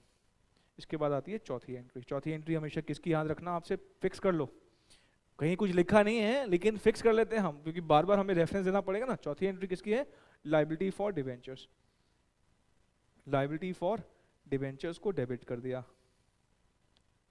कितने देने हैं, 2/10। इस पे मैं ऑलरेडी बहुत बार बोल चुका हूँ, बहुत कुछ बोल चुका हूँ। हमारे इस डिवेंचर का परसेंटेज कितना है, 7%। फेस वैल्यू तो उसने खुद ही बताया कि 2 लाख के डिवेंचर दे रहे हैं, और हम अपने डिवेंचर को कितने रुपए का मनवा रहे हैं, 5 रुपए ज़्यादा, 105 रुपए का। तो 2000 इंटू 5 रुपए कितना हो जाएगा, ये 10,000। 2000 इंटू 100 भी कर सकते हो, 2 लाख वैसे दे भी रखा है वाला। Being debentures issued, being debentures issued. ठीक है, खत्म हो गई कि सारी बात, नहीं सर अभी खत्म नहीं हुई है। इस क्वेश्चन में एक बात और लिखी थी, देखो फर्स्ट पॉइंट हमारा हो गया, सेकंड थर्ड पीसी में हो गया, फोर्थ पॉइंट कहता हमारे कुछ लिक्विडेशन के जेड के ना खर्च, जेड बंद होने वाले हैं ना, जेड को हमने टेक ओवर कर लिया, उसके बंद होने के खर्चे कितने हैं। कहता खर्चे तो हमारे हैं टोटल 12,500। हम कितना रीइंबर्स कर रहे हैं, reimburse by Y limited to the extent of कितना, 10,000। हम कितना रीइंबर्स कर रहे हैं, 10,000। उसके एक्चुअली में खर्चे कितने हैं, 12,500। अब आप मुझे बताओ मैं एंट्री 12,500 से करूं कि 10,000 से करूं, बोलो। हम एंट्री 10,000 से ही करेंगे। क्यों 10,000 से एंट्री करेंगे, हम 12,500 से क्यों नहीं करेंगे। हम 12,500 से सर कैसे कर सकते हैं एंट्री, 12,500 हमने पे तो किए हो पहले, हमने पे ही कितने किए 10, तो सर बाकी 2,500, बाकी जब 12,500 का उनका खर्चा हुआ है, हमने 10 रीइंबर्स किए तो बाकी 2.5 वही पे करेंगे ना। अच्छा वो क्या एंट्री करेंगे, अभी हम उनकी बुक्स तो सीख ही नहीं रहे। मैं अभी आपको ओल्ड कंपनी वेंडर कंपनी की बुक्स तो सिखा ही नहीं रहा। जब वेंडर कंपनी की बुक सिखाऊंगा आपको, वहां पर फिर हम देख लेंगे क्या करना है। अभी बताओ हम बीइंग अ परचेजिंग कंपनी हम कितना पे कर रहे हैं, हम पे कर रहे हैं 10,000 रुपए, और हम एंट्री भी फिर कितने से करेंगे, 10,000 से। इन सब की एंट्री होती क्या है, goodwill account debit to bank account, goodwill account debit to bank account, 10,000 being liquidation expenses paid। देख लो भाई, समझ लो एक बार, being liquidation expenses paid।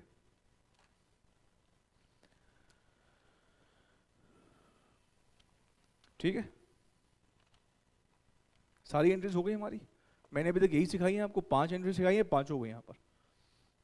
3 तो फेमस है, ये वाली करते हैं कौन से, कब, जब लिक्विडेशन खर्चे पे करते हैं, और ये वाली जब जब कंपनी में डिवेंचर्स होंगे ना, जब जब आप डिवेंचर टेक ओवर करेंगे तो ये एंट्री मान लो होगी ही होगी, जब जब आप डिवेंचर टेक ओवर करेंगे। तो चौथी वाली एंट्री हमेशा होगी जब डिवेंचर होंगे। मतलब पीछे मैंने नहीं कराई, इसका मतलब आप घर जाके चेक करना, उन सारे क्वेश्चन में डिवेंचर नहीं थे। डिवेंचर होते तो मैं जरूर करवाता, ठीक है, डिवेंचर थे ही नहीं। अब हमें क्या करना है, जर्नल पास करनी है। जर्नल किसकी बना रहे हो, वेंडर की परचेजर की, सॉरी बैलेंस शीट बनानी है। बैलेंस शीट किसकी बना रहे हो, वेंडर की परचेजर की, परचेजर की। अगर बैलेंस शीट परचेजर की बना रहे हो तो मुझे ये बताओ ये बैलेंस शीट किसकी है, वेंडर की परचेजर की। सर ये बैलेंस शीट ना वेंडर की है। इस मैं पहले भी कई बार बोल चुका हूं, इस बैलेंस शीट की तरफ देखना तक नहीं है अब। अच्छा परचेजर की एग्जिस्टिंग कोई बैलेंस शीट दे नहीं रखी तो मैं तो उसको तो यूज नहीं कर सकता। इसका मतलब परचेजर की बुक्स में अभी ले दे के आपने करा क्या, यही जर्नल तो पास करिए, इसी की मदद से क्या बना देंगे, बैलेंस शीट। अब कुछ बातों का ध्यान रखना, मैं बता देता हूं कहां कहां पे आपको फंसेंगे। सबसे पहली बात, हमारा बिजनेस परचेज का अकाउंट डेबिट था, बिजनेस परचेज का अकाउंट क्रेडिट हुआ है, इसका लेजर तो आएगा ही नहीं। बैलेंस शीट मतलब कई बार बोल चुका हूं, शीट ऑफ बैलेंसेस, इसका बैलेंस ही नहीं बचा तो बैलेंस शीट में नहीं आएगा। लिक्विडेटर का क्रेडिट हुआ, लिक्विडेटर का अकाउंट डेबिट भी हो गया, इसका मतलब इसका भी बैलेंस शीट में कहीं बैलेंस नहीं आएगा। तो फर्स्ट एंट्री तो बेकार ही है, बिकॉज उसके दोनों लेजर क्लोज हो जाते हैं। अब बैलेंस शीट में क्या क्या आएगा, ये बिल्डिंग आएगी, इन्हीं वैल्यूज पर आएगी। ध्यान रखना, उस बैलेंस शीट को जहां देखोगे गलती हो जाएगी, आपको यही लिखना है। बिल्डिंग आएगी, मशीनरी आएगा, पेटेंट आएगा, स्टॉक आएगा, बुक रेट्स आएंगे, गुडविल आएगा। गुडविल कितनी आएगी, 5 नहीं, गुडविल कितनी आएगी, नीचे आपने और डेबिट करी ना 10 और, गुडविल कितनी आ जाएगी 5,15,000। ये एक गलती का स्कोप। दूसरा, आप सब कुछ कर लोगे, एक गलती होगी, बैलेंस शीट आपकी टैली नहीं करेगी, मैं बता रहा हूँ पहले, बैलेंस शीट टैली नहीं करेगी, नहीं टैली करेगी। फिर आपको ध्यान से देखना पड़ेगा क्या गलती रह गई, क्या गलती रह गई कि हमारी बैलेंस शीट टैली नहीं कर रही है। पहले करना चाहोगे वो गलती कि पहले ही बता दूं? मैं कह रहा हूं आप बैलेंस शीट बनाओगे, हो सकता है, मैं दावे के साथ कह रहा हूं 50% बच्चों की बैलेंस शीट टैली नहीं करेगी। आपको ध्यान से जर्नल देखना पड़ेगा, अरे बैलेंस शीट टैली कर क्यों नहीं रही। तो ऐसा करें, मैं पहले आपको बनवाता हूं, ठीक है, साथ साथ बनाते हैं, फिर देखेंगे अरे सही में टैली नहीं कर रही है। आइए जरा करते हैं, स्टार्ट करते हैं, लिखिएगा, मैं फिर इसको एक्सप्लेन भी करूंगा कि क्यों, तो फिर आपको ध्यान रहेगा कि अच्छा आगे ऐसे प्रोसीड करना है। बैलेंस शीट किसकी मदद से बनानी है? बैलेंस शीट सिर्फ जर्नल की मदद से, बस जर्नल की मदद से।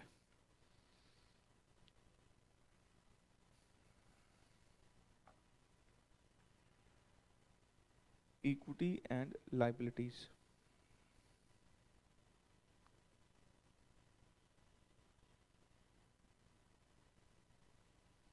Share holder funds,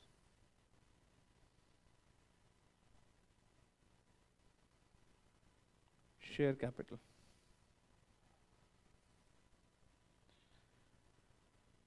$8,000 equity shares, ये इशू किया था ना आपने, ऑफ ₹10 ईच, 10 थोड़ी था यहाँ, तो 100 था ना, तो कितना हुआ? 8 लाख। ये कहाँ से पता लग रहा है हमने इतने शेयर इशू किए? देखो यहाँ इसी में मिल जाएगा, 8,000 इनको किए और प्रेफरेंस वालों को कितने किए? 4,000। 4,000 9% preference shares of ₹100 each, 4 lakh. B, reserves and surplus,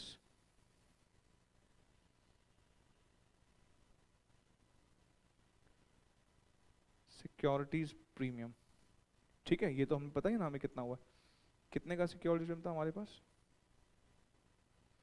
अब पता है यहाँ पे भी एक गलती करता है बच्चा, 3-20 लिख के छोड़ देता है। अरे भाई डिवेंचर पे भी तो सिक्योरिटी प्रीमियम आया ना, 330। नॉन करंट लाइबिलिटीज, डिवेंचर्स कितने परसेंट थे? 7% डिवेंचर्स थे।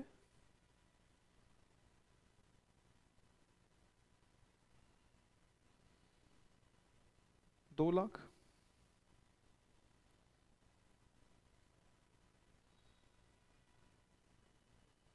करंट लायबिलिटीज,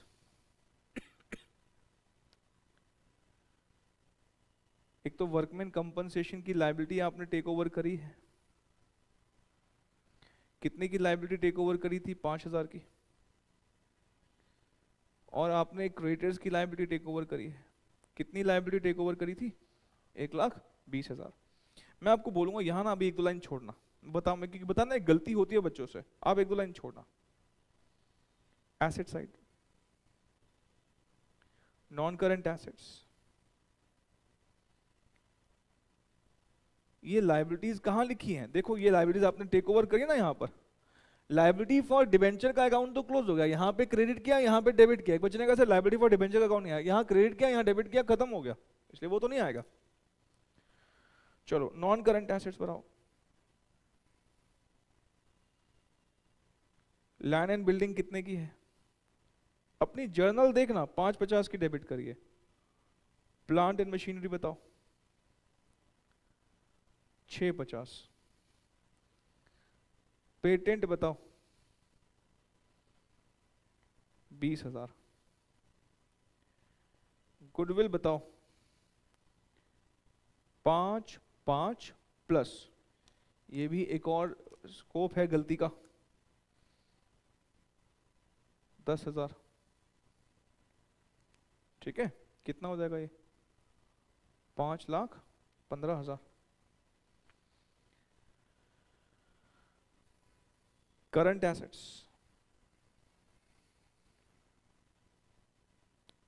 स्टॉक, कितने का स्टॉक है भाई? 1.5 लाख का। बुक डेट्स या डेटर्स बताओ, कितने के? 180। अब देखो टैली कर रही है क्या बैलेंस शीट? कुछ बच्चों ने ऑलरेडी करके बैठ नहीं करी ना, टैली नहीं कर रही है। और मैं आपको बोल रहा हूं जब भी बैलेंस शीट टैली ना करे ना, आप अपनी जर्नल को पकड़ो, जर्नल में ही कोई बात राज छुपा होगा, जर्नल से ही तो बैलेंस शीट बनाई है, सारी बातें कहाँ लिखी होंगी जर्नल में, उनको चेक करके बताएंगे ना। यहाँ बैलेंस शीट टैली नहीं कर रही है, कितने का फर्क आ रहा है? कौन सी साइड ज्यादा, पहले जल्दी बताओ कौन सी साइड ज्यादा है? Asset side. कितना है एसेट साइड का टोटल? 20 लाख, सही बताओ। 20 लाख, 60 नहीं होगा, 5 तो लास्ट में है ना, 60 तो नहीं हो सकता, 65, हाँ ये है, ठीक है परफेक्ट 65। ये ज्यादा आ रही है साइड, यहाँ पे कम आ रहा है। कितना फर्क आ रहा है? बैलेंस शीट टैली नहीं हो रही, कितने का फर्क आ रहा है देख के बताओ ना जल्दी। 210, परफेक्ट, 210 का फर्क आ रहा है। अब जब आप देखोगे ना तो पता है आपको एक बात दिखेगी यहाँ पर, देखो ध्यान से। इस क्वेश्चन में पता है क्या प्रॉब्लम है? हमने ना कोई कैश नहीं टेक ओवर किया, हमें कैश दिया ही नहीं गया, कैश सामने वाले ने हमको दिया ही नहीं है, लेकिन हमसे कैश और ले लिया। हमने यहां पर एक चेक काटा 2 लाख रुपए का, पैसे थे नहीं हमारे पास। अब इस देखो ना एंट्री में बैंक तो कहीं डेबिट हुआ नहीं है, सिर्फ क्रेडिट हुआ है।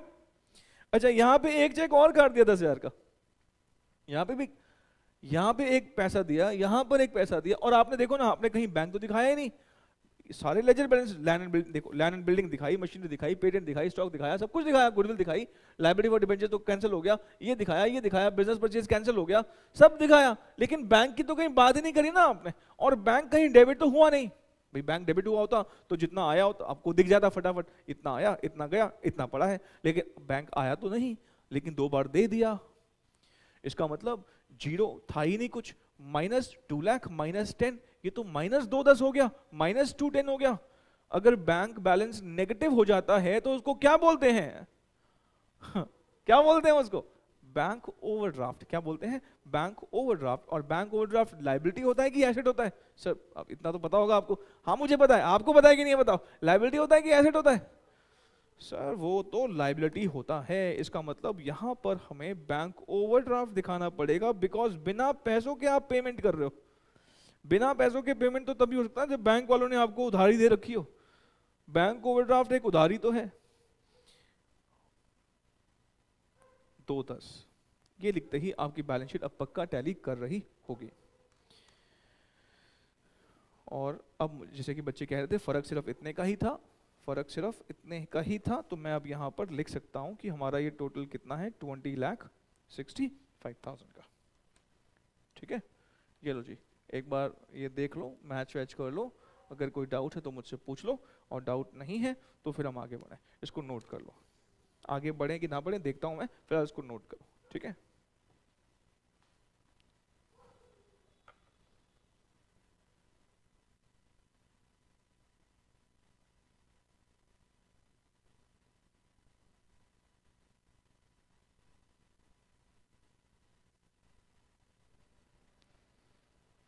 ठीक है। अच्छा, जैसे कि मैंने आपको कहा था, आपको पिछली वाली क्लास और ये वाली क्लास क्योंकि एक साथ देखनी थी, तो मैं आपकी ये वाली क्लास जो है हम यहाँ पे आज वाइंड अप कर रहे हैं। मैं आपसे मिलूंगा अब अगली क्लास में। और प्लीज़ मैं बार बार कह रहा हूँ, ये टॉपिक आप साथ साथ रिवाइज करते रहना, अदरवाइज ये टॉपिक हाथ से निकल जाएगा। पिछली क्लास को और इस क्लास को एक ही क्लास मानना, ठीक है, और साथ साथ ही करना था। तो हम अब मिलेंगे अगली क्लास में, आप पुराना रिवाइज करके आना, तभी आगे बढ़ने का फ़ायदा है। ऐसे अब क्योंकि टॉपिक ना अब एडवांस होता चला जाएगा, तो बेटर है कि हम पुराना पहले सारा का सारा रिवाइज करके बैठें। ठीक है, चलिए हम मिलेंगे अगली क्लास में। Thank you so very much, thank you, take care.